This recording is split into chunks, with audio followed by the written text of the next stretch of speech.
중1 아들을 키우는 엄마입니다. 아들이 울면서 집에 왔어요. 친구가 다른 친구들 앞에서 모욕적인 말을 하고 자꾸 무시하는 말을 해서 이제는 못 참겠다고 하네요.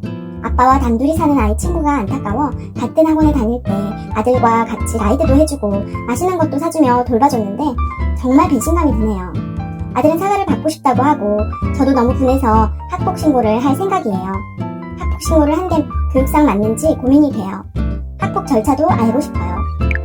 자녀가 학교에서 괴롭힘을 당하는 것은 부모로서 매우 힘들고 마음이 아픈 일입니다. 자녀가 받은 상처를 치유하고 같은 일이 반복되지 않도록 적절한 조치를 취해야 합니다. 자녀 친구의 안타까운 상황을 배려하여 주셨다니 사연 주신 분은 참 마음이 따뜻한 분이세요. 그런데 자녀를 도와준 친구에게 모욕적인 말을 하고 무시했다는 것은 제가 봐도 분하고 배신감이 듭니다. 이 상황을 두고 학폭 신고를 하는 게 맞는지 고민하시는 그 갈등하는 마음도 충분히 이해가 됩니다. 우리가 자랄 때만 해도 애들은 싸우면서 크는 거다 했던 어른들의 말은 이제 정말 옛말이 된 것 같습니다.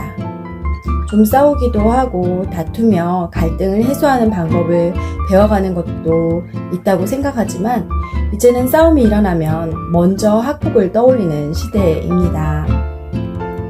그래서 학폭에 대해 알아야 할 필요가 있습니다. 먼저 학교폭력, 학폭신고의 교육적 측면을 살펴보면 다음과 같습니다. 학폭신고는 자녀를 보호하고 학교 내 폭력을 근절하기 위한 중요한 단계입니다. 자녀의 감정적 상처를 치유하고 건강한 관계를 형성하도록 도와주는 것이 부모로서 가장 중요한 역할입니다.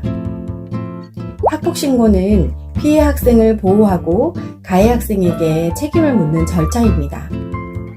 이 과정을 통해 첫째, 잘못된 행동에 대해서 책임을 져야 한다는 것을 배웁니다.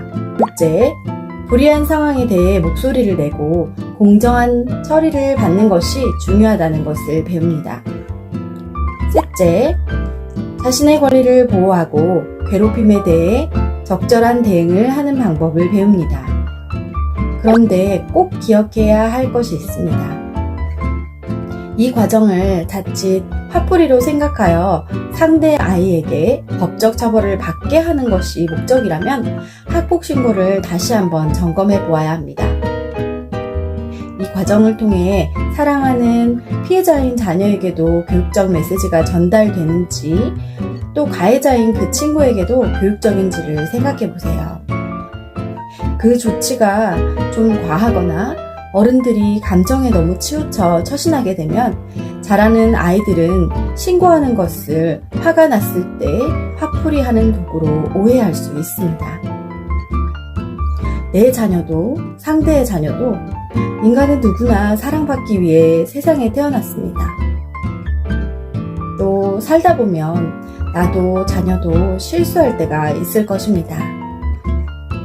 내가 용서와 사랑을 흘려보내면 그것이 부메랑이 되어 돌아올 것이라는 것도 기억해 주세요. 신고를 했는데 알고 보니 내 자녀에게도 잘못이 있어 징계를 받게 되는 경우도 있습니다. 자녀와 깊은 공감의 대화를 할 수 있는 좋은 기회로 여기시고 충분히 이야기도 나누어 보세요. 여러 가지를 고려하고 마음도 잘 살펴보았지만 교육적으로 잘못에 책임을 묻고 불의의 목소리를 내며 공정한 처리를 위해 학폭 신고를 하기로 결정을 하셨다면 절차는 다음과 같습니다. 학교에 학교폭력 신고를 하려면 먼저 담임교사나 학교폭력 담당 교사에게 상황을 알리고 상담을 받습니다. 경우에 따라 경찰에 신고를 할 수도 있습니다.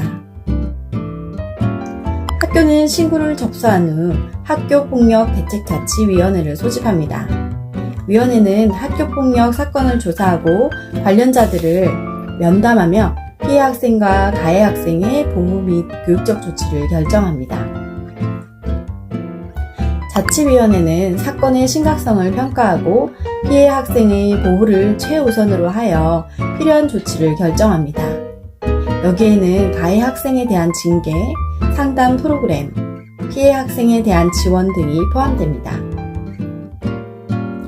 위원회의 결정사항은 피해 학생과 가해 학생의 보호자에게 통보됩니다.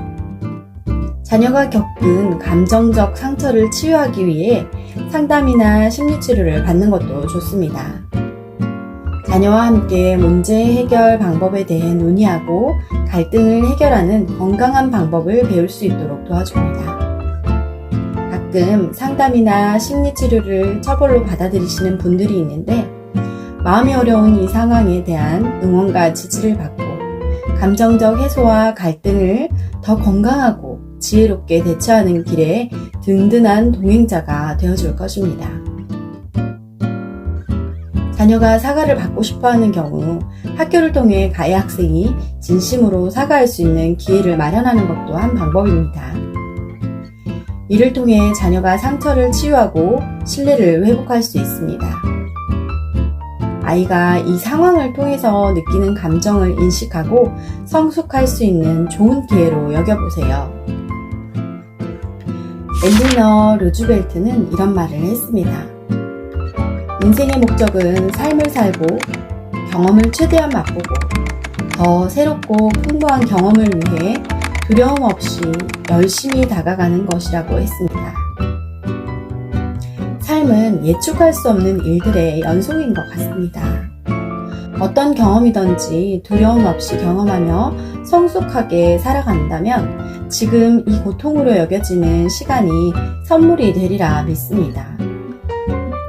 사연 주신 분과 자녀에게 경험하는 이 일들이 시간이 많이 지나서는 돌이켜봤을 때 축복이라 여겨지시기를 소망합니다. 사랑합니다. 고맙습니다. 축복합니다.